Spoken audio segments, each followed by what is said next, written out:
Vandy, we turned, baby. Jared Curtis, number one quarterback in America, has flipped his commitment on the eve of National Signing Day from Georgia to the hometown Commodores. What does it mean for college football? What does it mean for Vandy?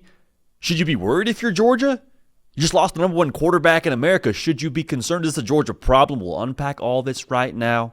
Appreciate y'all being locked in. If you haven't already, what I just said a second ago, National Signing Day is tomorrow. We want you all locked in. College football does not stop. This is evidence of that. We appreciate you in advance for being subscribed. My first thought when Jared Curtis flips from Georgia to Vandy is this is the American dream we're living right now, baby. It's the American dream. You work hard. You care enough about a certain thing or a certain goal and an effort. You put enough into that, both financially and from a sweat equity perspective. Anything's possible. And that's Vandy right now. Vandy a couple of years ago was the laughingstock of not just the SEC, but college football. When you were describing an archetype for someone that wasn't being successful in any given field, it was, they're the Vandy of fill in their blank.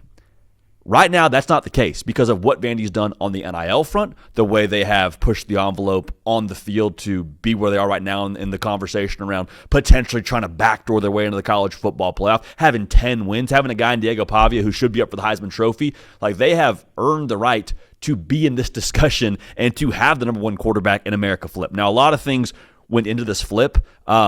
Obviously, the hometown ties here, several visits that were both on and off the books with Jared Curtis going to Vanderbilt, with him being so close and having access. It sounds like Diego Pavia was pretty influential, his relationship with Jared Curtis, and have to imagine some vision casting going on there between what Diego Pavia has done this year and what Jared Curtis could do in the future.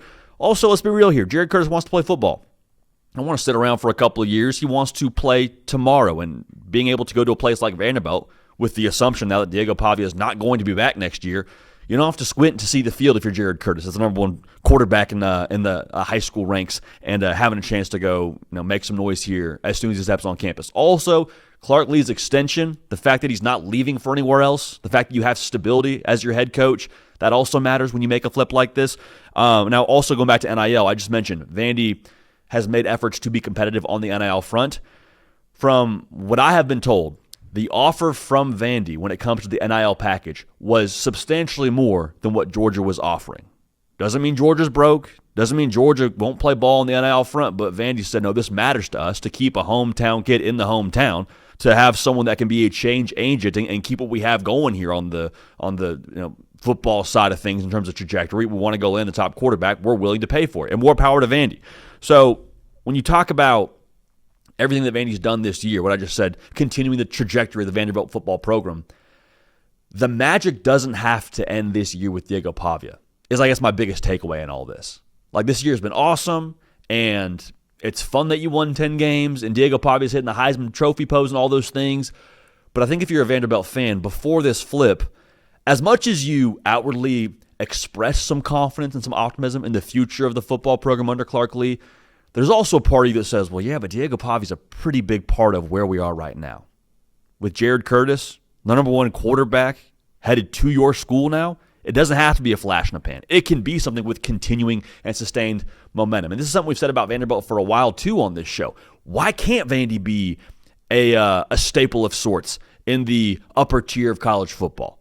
It's Nashville. It's a major city that should be attractive to any human being, much less a recruit.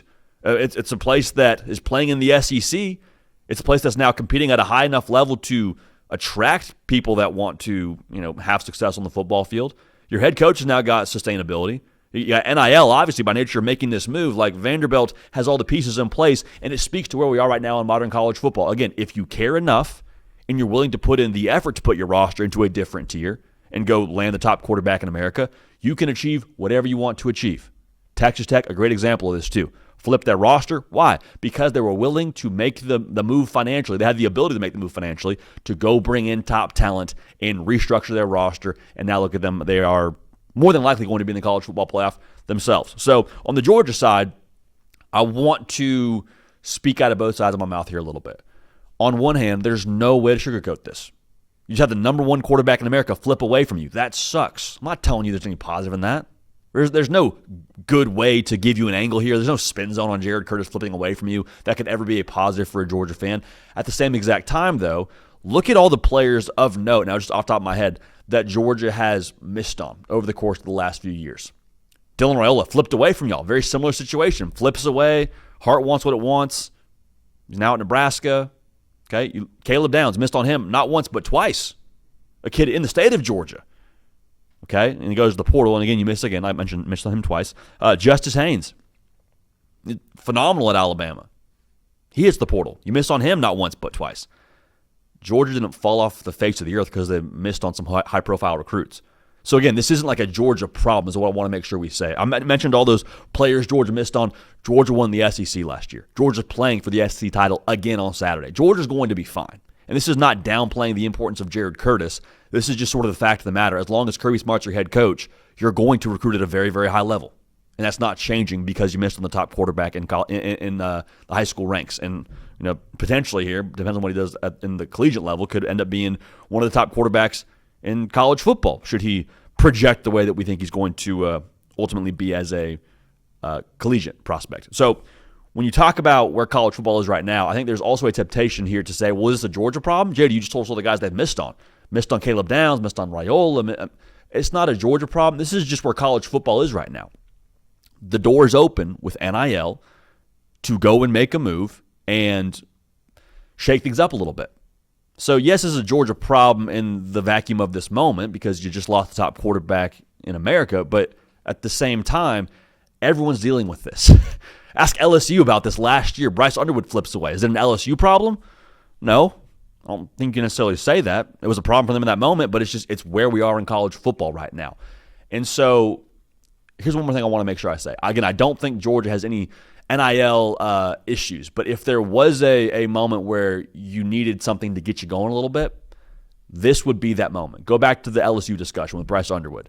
He flips away. Everyone with deep pockets of Baton Rouge walks into that room and says, what do we have to do to make sure this does not happen again? Again, I don't think Georgia is lacking deep pockets. I don't think Georgia is lacking NIL commitment. But if you needed something to make you be a little bit more aggressive, maybe this is that moment for you. So again, Jared Curtis flips from Georgia to Vandy. Just say that out loud to yourself. Georgia lost the top quarterback in America to Vanderbilt. And that's where we are in college football in 2025. Let me know your thoughts in the comment section, how you feel about this, if you're a Vandy fan, if you're a Georgia fan. But regardless, make sure you're subscribed. College football does not stop. This show doesn't either. We appreciate y'all. We love y'all. We're going to keep this party rolling, and we will see y'all next time.